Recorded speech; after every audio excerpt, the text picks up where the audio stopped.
Cauliflower 65 செய்ய போகிறோம். பாருங்க காலிஃப்ளவர் நல்லா பசுங்க. இதுதான் நம்மளோட காலிஃப்ளவர். இதில் தான் இப்போ பகடா பண்ணுறோம். மசாலா இது இந்த மசாலா இதை கொட்டி ஆட் பண்ணிக்கலாம். வாங்க வீடியோக்குள்ள போகலாம்.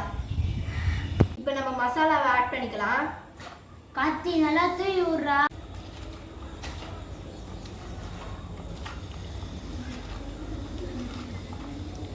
ஓரமெல்லாம் பண்ணி விட்றான். பண்ணி விட்டுருந்தா இப்போ மசாலாலாம் போட்டு ஆட் பண்ணாச்சு. இப்போ நம்ம எண்ணெயில போட்டு போட்டுக்கலாம். வாங்க வீடியோக்குள்ள போகலாம். நம்ம எண்ணெய் காஞ்சிடுச்சு. இப்போ நம்ம பக்கடா வச்சு அதுக்குள்ளே போட்டுக்கலாம்.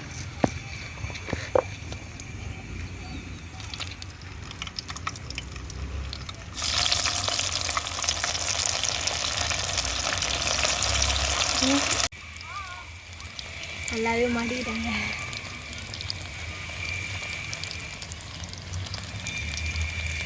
நல்லா கலர்ஃபுல்லாக இருக்குங்க. இப்பே சாப்பிடணும் போல இருக்குங்க. எவ்வளோ டேஸ்டியாக இருக்குமோ இது செஞ்சு முடிச்சதுக்கப்புறம்.